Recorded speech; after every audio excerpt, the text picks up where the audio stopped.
When's the last time you made something? Actually sat down and created something from nothing? Here's what I believe. We are all creative, every single one of us, but somewhere along the way, most of us got better at consuming than creating. Listen, it's in the water, I get it.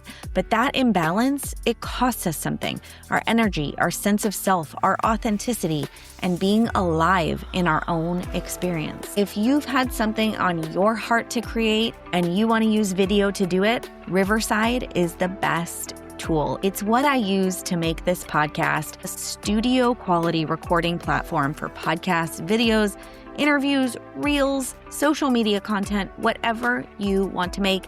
And it does all the technical heavy lifting so you can just show up and create. You'll get studio grade audio and video, AI powered editing, automatic transcripts, and clips generated for you. So if you're ready to create, check out riverside.fm. I'll put the link down in the show notes. Whether you're having a conversation with a child, with an adult, whatever it is, it's just being that person that stays regulated with the nervous system to the best of your abilities. Then all conversations can go so much better where you actually do hear each other. Hey friend, welcome back to the show. I'm so happy you're here. This is episode 158 and we're talking about imposter syndrome today. But what if what we call imposter syndrome is simply needing to know yourself more deeply? What you want, who you are, what your truth is, and what is right for you. So at the heart of it, this conversation is really knowing who you are. Because when we don't feel anchored into who we really are, it becomes super easy to second guess decisions, shrink in important high stakes moments, or even feel like we're playing a role in someone else's movie. Today, we're unpacking what's actually going on underneath all of that. I'm joined by Samantha Kane. She's a mom and founder of Roots Wings Wellness. She's also a certified holistic life coach and conscious guide who helps women break through old patterns, reconnect with themselves, and build a life that actually feels aligned, not just looks good on the outside. Yes, please. So we're going to explore some spiritual concepts in this conversation, and Samantha and I keep it grounded with real life examples of how these things show up in everyday life. So I hope you enjoy my conversation with Samantha Kane as much as I did. Hi, Samantha. Welcome to the Raising Wild Hearts podcast. Hi, Ryan. Thanks for having me on. Yeah, of course. I am so excited to jump into this conversation. We're really speaking to this woman who I feel is all of us. I've been having lots of conversations lately in my community, and something that I'm hearing over and over again is this sense of who am I to do XYZ? So who am I to write the blog, start the podcast, do the business, ask for the raise, fill in the blank here. We all have some version of this. And to me, it's boiling down to this imposter syndrome. We feel like we are playing a role in somebody else's movie. And they must have cast the wrong girl because it's not us. And so take us back to a moment that you had in your life where you thought like, oh my gosh, who am I to do this? And how did you ultimately overcome that? Really hard to narrow it down to one, but just that alone is very telling because it's not like this just happens to us one time in life. First off, this is all of us. This is highly common. It's like the angel and the devil on your shoulder, but instead it's like ego versus spirit is how I like to think of everything because, ego will tell us, well, you can't do that. You're not good enough. Or the opposite. It'll tell you, I am the best at this. And that's not confidence, that's insecurity, right? So it's like one extreme or the other with ego. Spirit is the balance. And with spirit, we can have a better time not rushing through things, but actually breathing through things. And that's what this is all about. It's fear that's stepping in. This is more of an explanation of what it is and what it feels like. But I have had, again, it's just hard to pinpoint one specific time. I've had so many. I've had what you described, going to a supervisor or superior at a workplace and asking for a raise, or not wanting to confront a situation because I was afraid of conflict and how that was going to look for me. So many different sides. We come into this in every stage of our life, from youth all the way through to the end, I imagine. I mean, there's always something that comes up for us. But what we have to remember is that fear is not the answer. Fear is just a little nosy neighbor that wants to come in and shake things up. And it's actually not a bad thing. It's not a bad place to be. It's kind of like, I always say this, do you want what you really think you want? So, in other words, it makes you pause and ask yourself, okay, let's, for the sake of sticking to one example, let's say I'm going in to ask my boss for a raise, but I'm so nervous about it. I don't feel like I necessarily deserve it, or I do deserve it, but I'm just nervous. So either way, whatever your thoughts are on it, you're just afraid to speak up for yourself, to be clear, to just walk in the room and just handle your business. Fear is going to stop you before you take that action and walk into that person's office or space and have the conversation. It's going to make you stop and say, do I really want what I think I want? And that's the pit stop view, where you ask yourself, well, wait a minute, am I jumping the gun? Maybe I should wait another couple weeks or a few months or whatever it is. Or you're going to say, absolutely, this is what I want. And either way, you're going to have an answer, but that will back you up with a little bit of confidence to know, yes, this is now, or yes, but this is later, or not at all.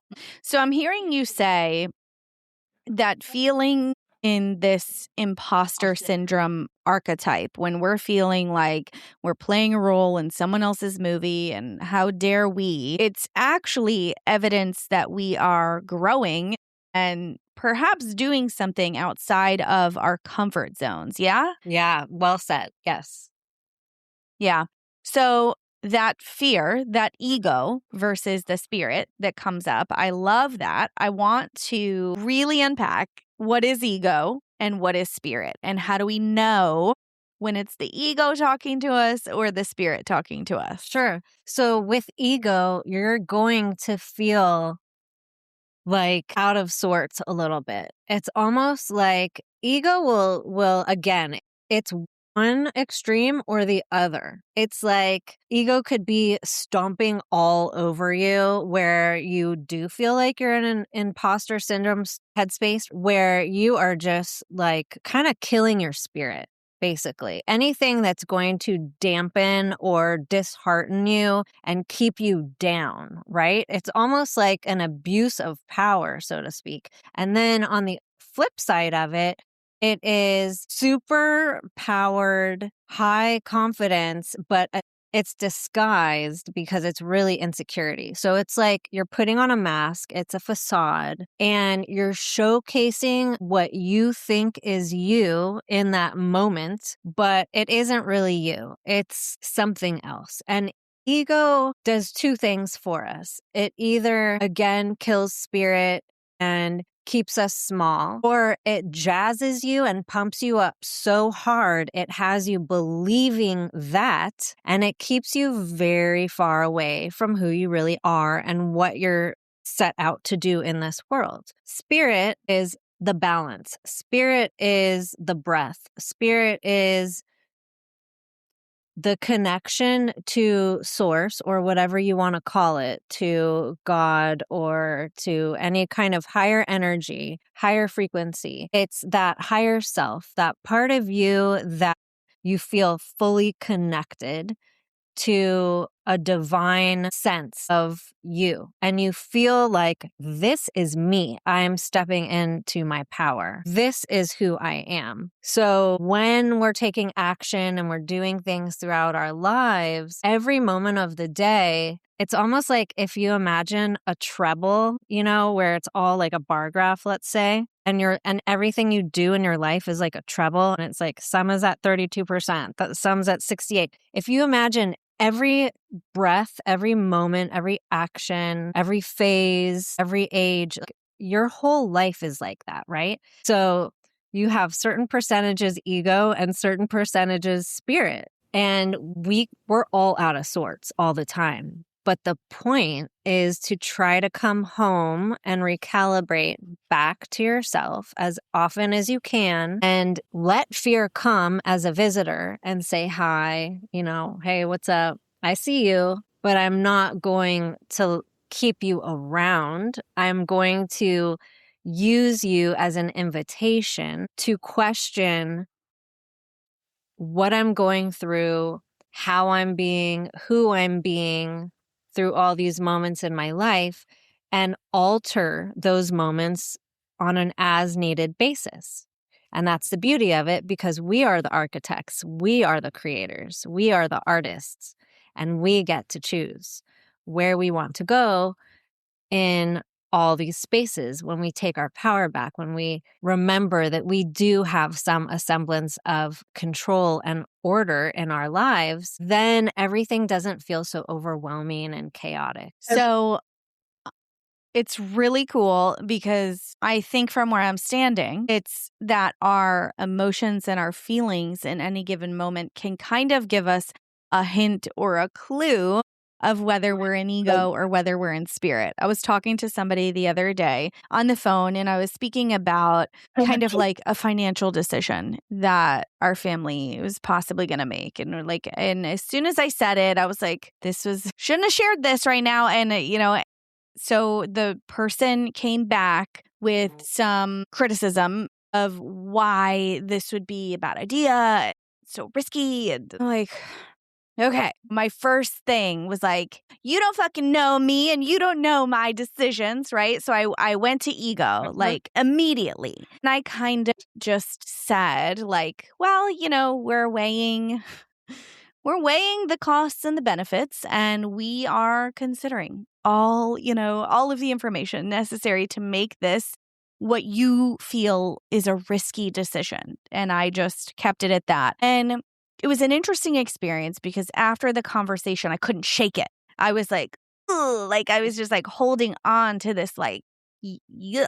And so went for a walk, and actually I was on a walk, luckily. And I kind of like, okay, what's coming up for me here? Okay. I felt like I wasn't heard. I wasn't understood. Maybe I felt like I was stupid. Oh, maybe I don't. Maybe this isn't a good decision. Was this person right of how dumb this is? Okay. So I'm feeling dumb. I'm feeling stupid now. I'm uninformed, uneducated. All these places that my mind and my ego went. And I was like, okay, I'm going to sit with that. So, I walked with it really. So I'm like walking with these feelings. And then I'm like, I'm going to let them go now. So I felt the feelings, let them go, moved on, kind of blessed the conversation, and then moved on with my life. But obviously I'm still talking about it. So it was a moment that I was like, okay, I could have done better here. So if that was you in that conversation, what would you have done? And how do we, in those moments when we're just feeling like spiky with somebody, how do we come back to that love, that spirit, that higher self, especially maybe in those difficult conversations with those perhaps that we're projecting these difficult people? Yeah. Well, first of all, you did a great job. I think, honestly, consider the fact that what your mind was thinking, but the words that came out of your mouth were different, right?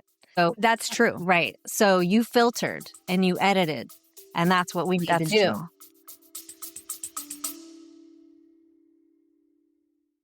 You probably already know by now, most drugstore deodorant is complete garbage. When I found that out, I went on a search to find the best natural deodorant. I went through a phase where I actually used apple cider vinegar on my armpits and walked around smelling like a salad. Yeah, I wish I could forget that. But then I found Little Seed Farm all natural deodorant. I am obsessed with the Blue Lotus scent, but they have other dreamy scents like rosemary patchouli. If you know me, you know I'm a patchouli girl. Grapefruit lemon, cedar vanilla, and blue tansy rose. It's aluminum and baking soda free, formulated for sensitive skin with ingredients you can pronounce.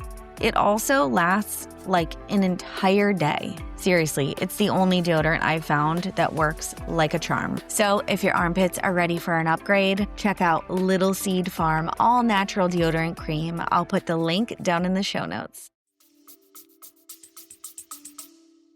Okay. Because you did the perfect thing. This is what I would do as well nowadays. I did not do this back in the day. Oh, no, that wasn't me at all. I would feed in. So, Correct. right. Me too. Yeah. Like an addiction to the drama, or like the addiction to the ego, that emotion? All of it.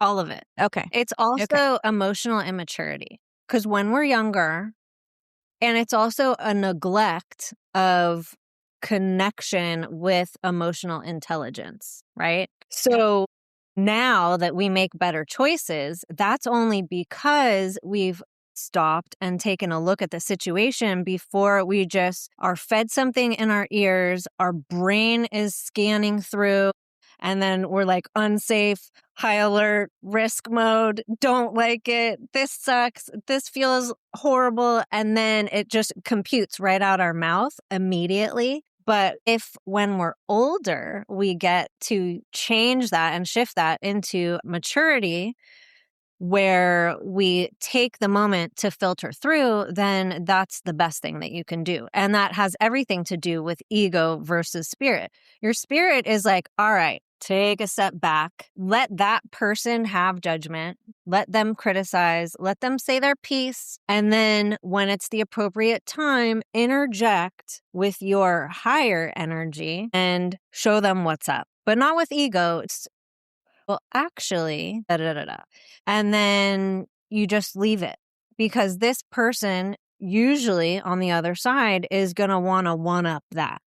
Correct. If they're coming from a lower level of frequency and energy. And because if a lot of people are still, they just want to, and you're like, well, and it's not from the spirit side of things, it's not a one-upping. It's that you're shutting down the entire conversation because you're telling it like it is from truth, and there's no emotion behind it. Spirit doesn't need emotion other than love, kindness, patience, acceptance, and calm. Nervous system regulated. On the other side, ego is like, doing a little chicken neck and well, you better hear me, and this is what I have to say, and what I have to say is the most important, so I'm going to say it, I'm going to get loud, and, a perfect example, I'm getting gas yesterday.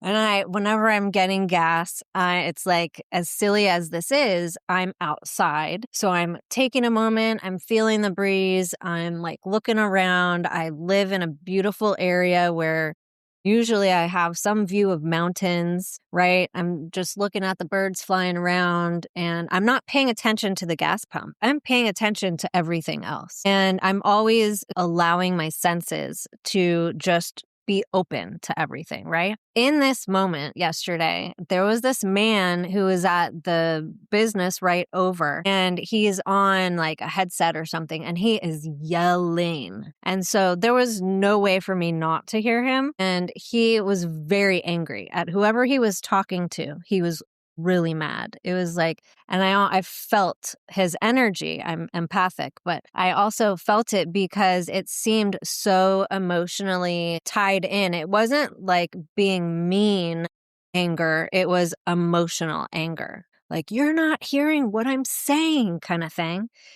And listening to those kinds of things, it's like we have to allow ourselves to dial it back and take a step back and try to have conversations to the best of our abilities without raising it up so high that we're bringing it with fire, because all that does is escalate everything. And if the other person was already there, you're perpetuating. If the other person wasn't there, you're going to probably make them go there. So the point is to always try to be that person to bring it back down, because you have the chance. And we have the opportunity to do this over and over again with our own children, right? Because we want to help guide them. So it's the same thing, whether you're having a conversation with a child, with an adult, whatever it is, it's just being that person that stays regulated with the nervous system to the best of your abilities. Then all conversations can go so much better where you actually do hear each other and it's not so heightened. And that's not to say that we should just not have emotion come to the surface, because it does, but there's a way to do it. And the best way is when you feel like I need to say that thing, just literally put your body back, because that will remind you to, okay, I'm going to chill out before I say something I'm going to regret. Yep. If we all took this pause, you're talking like a 5-second pause. If we all took this pause, I wonder how much better we could communicate with each other, you know? And let's talk about us not being responsible for how the other person responds or reacts, because this is a thing that I think we all are like, well, I upset this person. Well, I did the thing. I was neutral and I chose not to escalate, and I was coming from my higher self and I responded with love. And that person was still angry, disheartened, shut down, like insert the reaction there. Now we sometimes, as good codependents, right, recovering, we feel responsible for how we've made that person feel or perceive what we're saying. So let's talk about how we can detach ourselves from another's experience. Yeah, that's an excellent question. It's of the highest importance to learn how to detach from pretty much everything in our life anyway. And a lot of people will not understand this right away. So I'll break it down. We come into this earth naked and from God knows where, right? From the stars is how I say it to my child. Me too. Yeah. Me too. Yeah. Awesome. When we're coming into this, we are programmed with so many layers of things, from our parents to education to, medicine to government to everything. Everybody has their hands on our brain, right? And then we have our own theories and philosophies about everything. So there's so many layers, right? And the older we get, we have more and more and more and more. We have so many things. And then we have friendships and relationships and family and all these things. And then eventually a job. So that's a lot of energy pile up. And it's very hard to hear our own voice at all anymore. It gets so highly chaotic in our brains. And then we go, I don't know why I'm so overwhelmed. Well, like, you're so overwhelmed because the world is cuckoo bananas. And so when you take a step back and you have that pause and you reflect and you go, wait a minute, I came into this earth for the 800th go round of, my reincarnation. And I'm sitting here stressing over someone else's opinion or how I feel it landed. Did I hurt that person's feeling by saying my own truth? And I did so kindly, but did I hurt their feelings? And then that's still our responsibility? No, absolutely not. Even my own child, I have worked on detaching. That doesn't mean I love her less. That doesn't mean she's any less important in my life. That doesn't mean that we have less of a soul connection or purpose on this earth in this go round of each of our lives. She's not yours, though. She's not. She doesn't belong to you. She doesn't. She belongs to herself. Exactly. So that's what we can say about partnerships in business, partnerships romantically, in every facet of our life. Material possessions, like, okay, I purchased this jacket. It belongs to me, but it doesn't. really. I mean, it's here in my home, it's in my closet, but at the end of the day, I'm going to die. Where's that jacket going to go? So I'm going to die. Where's this relationship going to go? I'm going to die. Where's my car going to go? Like all these things, material, energetics, all these things. If we tie ourselves like wrapped around so energetically strong, we are going to reap not the benefit, but the opposite.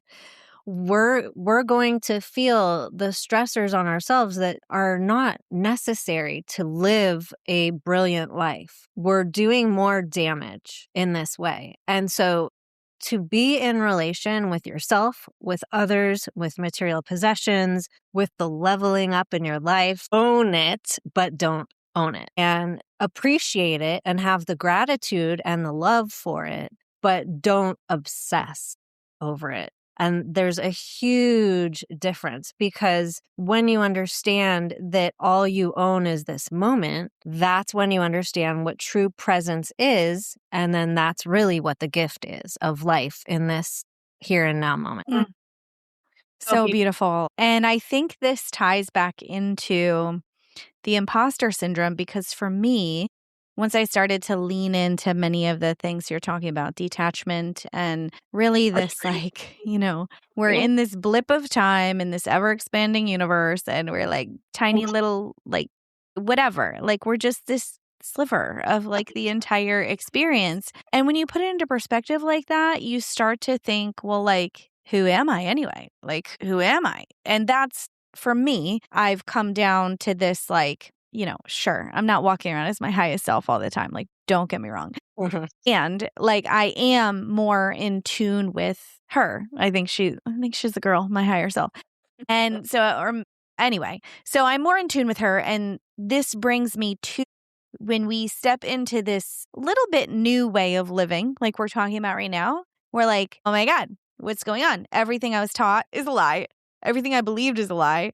Everything I learned was a lie, and kind of the list goes on. That's at least where I found myself landing after this kind of awakening, right? And so then we kind of feel like strangers walking around in our families or learning new higher self ways of communicating. It's like, geez, like this is different. And so we feel a little like fish out of water. And so for that person who is really just coming out of the cocoon, maybe let's call it, what would you say to that person to kind of anchor them in and ground them in to this experience right now? It gets better and it also gets worse, but then it gets better again. That's just the truth. Yes, yes. Oh my God, that's so funny. I was leaving book club the other day, and we don't even read a book anymore. We just gather and chat. We were talking about, it's so funny. Yeah, so we were talking about various challenges we had go on in our lives, and one of the moms was like talking about an issue she was is having with one of her kids, and we were all kind of like holding the space and, empathizing and just really kind of sitting in that space. And I said goodbye, and I said, it's going to get better. And then it's going to get worse again. And then it's going to be, I said literally the exact same thing. And we all start cracking up because it's so true. It's true. You can't sugarcoat this. Like, it's not like, oh, they're there. Like, it's going to be all good. Oh, good for you.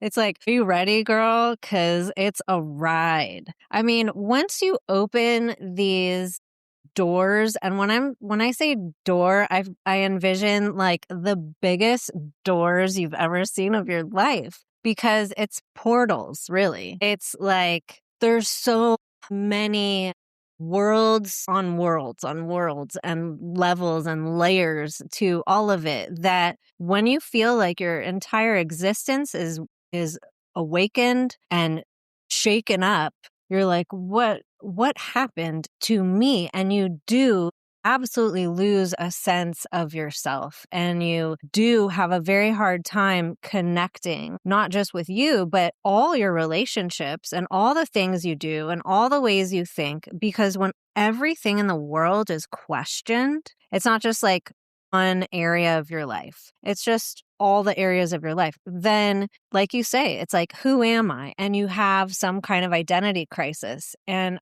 I went through this personally during the 2020 fun time. Remember that? Remember that? I do. I want to say, The pandemic? I don't know. Around yeah, here, I call it the pandemic, but yes, we can pick our own names for it. I agree. Yeah. And that was a real doozy because at the time for me personally, I had a new baby. I was a first time mom. My husband was working 7 days a week. And after like 5 days or whatever it was after she was born, he was like, peace, see you later. And then he was gone. And it was like me and the new world. Wait, he left you in No, I mean, conjunction? no. Oh, okay, for work. Let me word that better. For work. Left for Okay. work, came back Okay. time. Okay, great. Yes. Sometimes I feel like that when my husband goes to work. I'm like, don't leave me again, please. That was My abandoned wound happened. Like, it comes up every time you go on a work trip. Please stop leaving me. You guys know I am all about sacred living, and one thing these days that's more sacred than the rest is sleep. I did not get optimal sleep for years, you guys, between having babies and little kids who were up all hours of the night, and then it would be so hard to get back to sleep.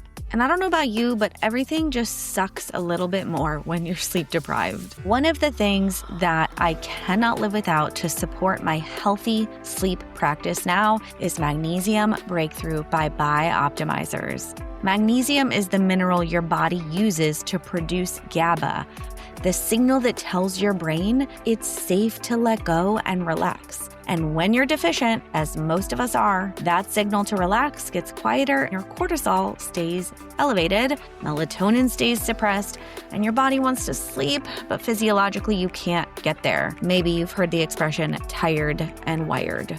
Magnesium Breakthrough by Optimizers is the only full spectrum magnesium that I've found. It's got all 7 forms. I usually take it about an hour before bed, and it is part of my nighttime ritual now. If you need a little help with sleep, relaxation, nervous system regulation, don't we all? Check out Magnesium Breakthrough by Optimizers. The link is in the show notes. Yeah. Poor choice of words. I wasn't clear at all. He always came back every night, but he was gone for many hours and 7 days at a time. So it was like all the time. So I was alone a lot with my thoughts, raising this new angel and trying to keep her alive and trying to keep my sanity. And I was totally losing my mind. I was making ridiculous videos and creating songs. I love making up songs. So writing songs. So I was doing all kinds of nuts things, entertaining myself while trying to not lose my mind, but totally losing my mind. But at that time, just all the aforementioned was applicable to me. I was losing my self-identity. I literally sat there like, who am I? How do I plug myself back in to, it was like the old school operators where a woman would sit there and they were like, hello, they'd plug in the cord and they'd be like, how may I help you? And then they'd plug in another, and there's like a million, it's like a grid, And that was like, if the grid was my life with every single person and aspect of my life, it was like everything came undone and unplugged. And I'm like, okay, this is cool. I don't know. But then how do I like connect back with this person? So you find yourself like trying to reconnect, trying to rediscover because the onion is completely unraveled. And you're like, okay, this stinks. It's like Literally.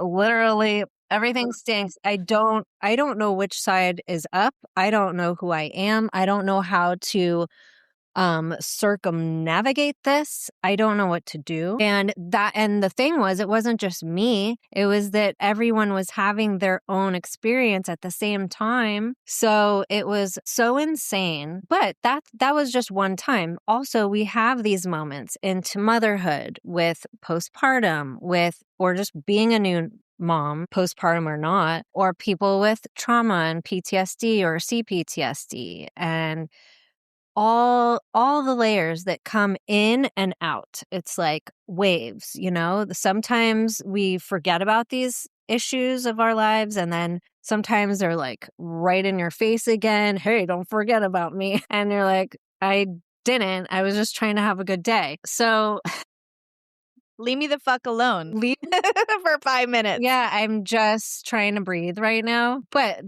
so circling back to the beginning topic of feeling shrunken or small or second guessing ourselves and having so much self doubt, I would say it's just really important to know the distinction between, having compassion for yourself and, taking the step back and being like, wow, I'm in a real moment. Like, let me give myself some grace. And then placing boundaries as needed so everyone around you can offer up grace too. Otherwise, bye-bye, anyone that doesn't get it. But then also being careful to not enter the victim zone, because we can be a woe is me and you won't even have time to place a boundary because people, places, and things will not like your energy and they will automatically disengage. Yep. People feel it. If you're going to constantly be talking about all your problems and it's the same stuff over and over on repeat,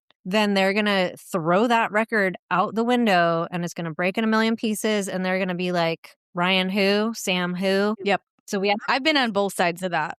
same. I've definitely been on both sides of that for sure. Yeah. Yeah. Same here. It's not Yeah. easy, but it happens to all of us. And so this is why we have to circle back to ourselves and really find the balance between not taking things so seriously, because we shouldn't feel like we're just stuck in a seatbelt that doesn't come off. We should try to enjoy the ride a little bit. And I know it gets scary, but it's just has to be where you're able to find the tools, surround yourself with great people, even if it's one or two, and that's it, because you have to get rid of everyone else because they suck. And you just don't connect with them anymore because you've evolved. We don't have to keep the same people around. More people need to know that. Family included. Anybody. Doesn't matter. Their relation. Anybody. If they are incessantly over and over broaching your safety and disrespecting, and it's just the same really, really bad or continually getting worse, we need to consider the shifts we need to make for our own peace. Yeah. It's so true. And to me, this conversation at the heart is really that self-trust. So like you mentioned before, allowing ourselves to kind of tune out, if you will, the noise and become very familiar in our own experience to say, like, I trust myself because I said I was going to do this one little thing and I did it for 30 days in a row or 60 days in a row or 472 days in a row. Like just really getting to know what you want, who you are, and what's okay with you and what's not okay with you. Like, and just the really small steps forward to me is like rebuilding that identity in your higher self and then trusting that that's enough. And trusting you are on the path that you're meant to be on the good days and the hard days and the in between. And maybe everything just becomes like neutral. I think there's an old parable who's like about a monk who like loses, I think it's like a monk who loses his kid. He raises this son and then another guy comes in and says, no, that was my son that you raised. And all the townspeople are like, oh gosh, how horrible. And he's like, maybe so. And all these different various things happen that everyone thought, oh, that's so bad. And he just said, maybe so, maybe so. Like stepping into that neutrality and really, really trusting that you are here for a reason and this path was meant for you. Yeah, I love that. That's great. And that's really what it is. And that's what I mean. You touched on a beautiful way of what I mean when I say coming back home to yourself or recentering, or getting the treble line at balance, like in everything. Because when I work with clients in life coaching, we look at all the facets of their life and, things are usually wonky. Something's way up here, something else is down here. And we're like, okay, let's see where we need to reprioritize, reorganize. And that's where we know how to do things after we look at every piece of the puzzle. But it is recentering and finding that balance through our micro choices and our micro actions. Because a lot of people get overwhelmed thinking, well, I have all these things to do. No, okay, chill. What's the next first thing you have to do? Let's look at that and that alone and push everything else away. And then after you get that one thing done, we'll talk about the other stuff. But let's just deal with like, what's the most important thing right now? And then we go from there. And like you used the word build, because we build on it, and you can't build all at the same time. Imagine if you like built a second story first. No, you don't just like dive into like the second or third. This is like what I deal with my kid all the time. This morning, she's putting on a necklace.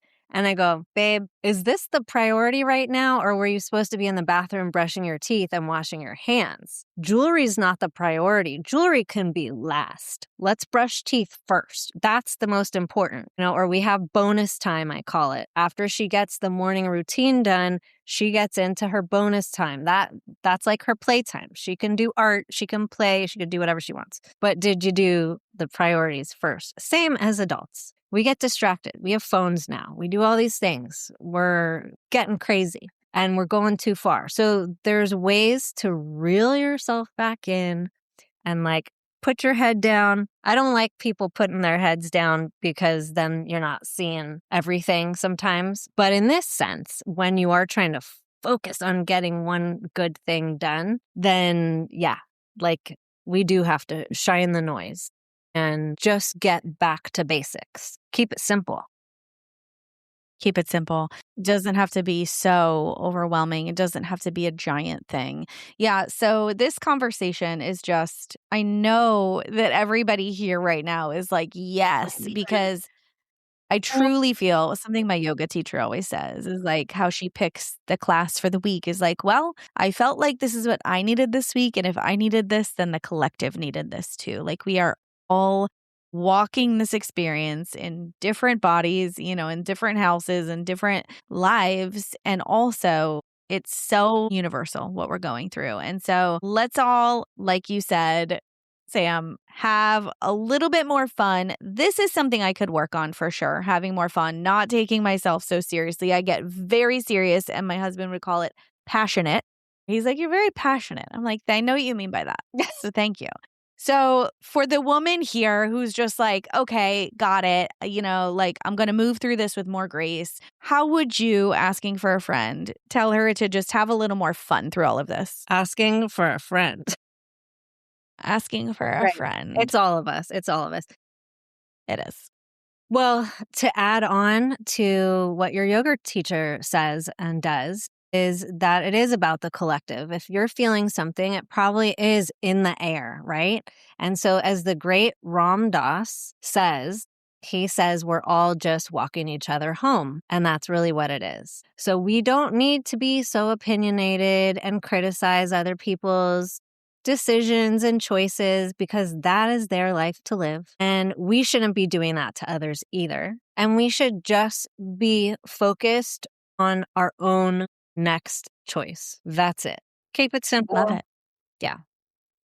Love it. Your work is amazing. Rootswingswellness.com. Go over there and check out Samantha's work. You've got a beautiful website. Follow her on Instagram. Thank you so much for being you, Samantha, and thank you for being here today. Thank you. Appreciate it. And I loved this conversation. Thank you so much.